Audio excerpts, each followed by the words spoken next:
مانتے ہیں لیکن ان میں کسی پیغمبر کا واضح ذکر نہیں ہے، لیکن قرآن کریم کی سورہ الانبیاء کی آیت نمبر 107 میں اللہ تعالیٰ فرماتے ہیں اور ہم نے آپ کو تمام جہانوں کے لیے رحمت بنا کر بھیجا۔ جب نبی کریم صلی اللہ علیہ وآلہ وسلم تمام جہانوں کے لیے رحمت ہے تو کیا ہندوستان اس رحمت سے دور رہ سکتا ہے؟ اسی سوال کو آگے بڑھاتے ہیں، اگر یہ مان بھی لے کہ ہندوستان میں کوئی الگ نبی نہیں بھیجا گیا تو پھر یہ حیرت کی بات ہے کہ نبی کریم صلی اللہ علیہ وآلہ وسلم کا ذکر ان کی بعض کتابوں میں کیسے ملتا ہے؟ کچھ اسکالرز نے ہندو مذہبی کتابوں میں ایسے اشارے دیکھے ہیں جو نبی کریم صلی اللہ علیہ وآلہ وسلم کی طرف اشارہ کرتے ہیں، اور اسی طرح حضرت نوح علیہ السلام کی کشتی اور بڑے سیلاب کا ذکر ان کی کہانیوں میں کیسے آیا؟ حضرت عیسیٰ علیہ السلام کی واپسی کی بات ان کی کتابوں میں کہاں سے آئی؟ اور سب سے بڑی بات، ویداس میں جو ایک ہی بھگوان کی عبادت کرنے کو کہا گیا ہے، یہ توحید کا پیغام کہاں سے آیا؟ اگر ہندوستان نے کسی نبی کی بات نہیں سنی تو یہ اہم سوال اٹھتا ہے کہ ہندو مذہب میں جن بزرگ ہستیوں کا ذکر ہے جیسے رام، کرشن،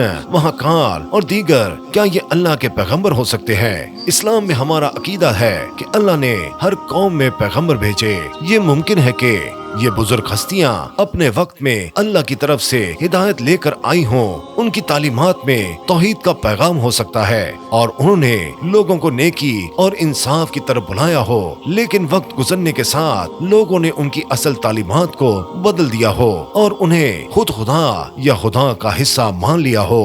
اللہ سب سے بہتر جانتا ہے کہ حقیقت کیا ہے، لیکن اگر یہ تمام نشانیاں کسی نبی کی ہی سکھائی ہوئی باتیں ہیں جو ہندوستان میں لوگوں کو صحیح راستہ دکھانے آئے تھے، تو آج کے ہندو کس نبی کے ماننے والے ہیں؟ کیا وہ ان کی اصل باتیں بھول گئے ہیں یا وقت کے ساتھ وہ بدل گئی ہیں؟ اور جب ہم ہندو لفظ پر غور کرتے ہیں تو پتہ چلتا ہے کہ یہ خود کوئی بہت پرانا مذہبی نام نہیں ہے۔ تاریخ کی روشنی میں دیکھیں تو جو لوگ سندھ ندی کے پاس رہتے تھے انہیں اس جگہ کی وجہ سے ہندو کہا جانے لگا۔ یہ ان کی جغرافیائی پہچان تھی، مذہبی پہچان نہیں تھی۔ تو پھر ان کا اصل دین کیا تھا؟ ہندو مذہب کا جو اصل نام بتایا جاتا ہے وہ ہے سناتن دھرما۔ اس کا مطلب ہے ہمیشہ رہنے والا دھرم یا دین۔ قرآن میں بھی اسلام کو دین قائم کہا گیا ہے، جس کا مطلب بھی کچھ ایسا ہی ہے۔ کیا یہ صرف ایک اتفاق ہے یا اس کے پیچھے کوئی گہری حکمت ہے؟ کیا سناتن دھرم کبھی اسلام کی ہی ابتدائی شکل تھی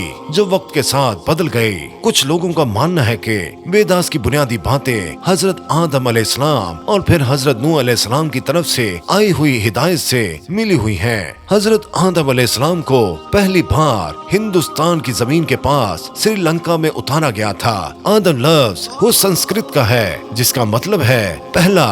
ویداس میں منو کا ذکر ہے جنہیں بڑے سیلاب سے بچانے والا کہا گیا ہے۔ ان کی کشتی اور سیلاب کی کہانی ویداس میں ہے جو حضرت نوح علیہ السلام کے قصے سے بہت ملتی ہے، لیکن وقت گزرنے کے ساتھ شیطان کے بہکاوے میں آ کر لوگوں نے اللہ کو چھوڑ کر الگ الگ دیوی دیوتاؤں کو پوجنا شروع کر دیا ہوگا۔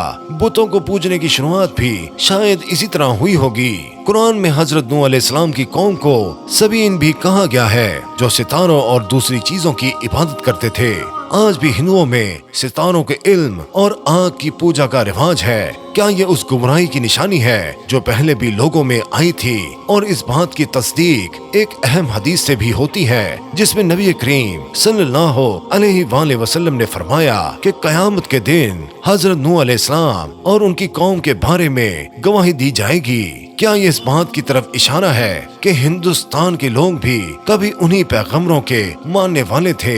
ان تمام باتوں سے اندازہ ہوتا ہے کہ ہندوستان کی زمین بھی اللہ کے پیغمبروں کی ہدایت سے خالی نہیں رہی ہوگی۔ شاید وقت کے ساتھ وہ اصل باتیں بدل گئی ہیں اور جو سچا دین تھا وہ اپنی اصل شکل کھو بیٹھا ہے۔ اس طرح دیکھا جائے تو اسلام جو تمام پیغمبروں کا دین ہے وہی اصل دین ہو سکتا ہے جو ہندوستان میں بھی کبھی تھا۔ آج ہم مسلمانوں کی یہ ذمہ داری ہے کہ ہم اس سچ کو سمجھیں اور اپنے ہندو بھائیوں تک اسلام کا امن اور ہدایت کا پیغام پہنچائیں۔ یہ صرف ایک علم کی بات ہے جو ہم سمجھنے کی کوشش کر رہے ہیں۔ اللہ سب سے بہتر جاننے والا ہے۔ امید ہے اس سفر میں آپ کی دلچسپی بنی رہی ہوگی۔ اللہ تعالیٰ سے دعا ہے اللہ تعالیٰ ہم سب کو ایمان کی طاقت سے مالا مال کر دے، آمین سم آمین۔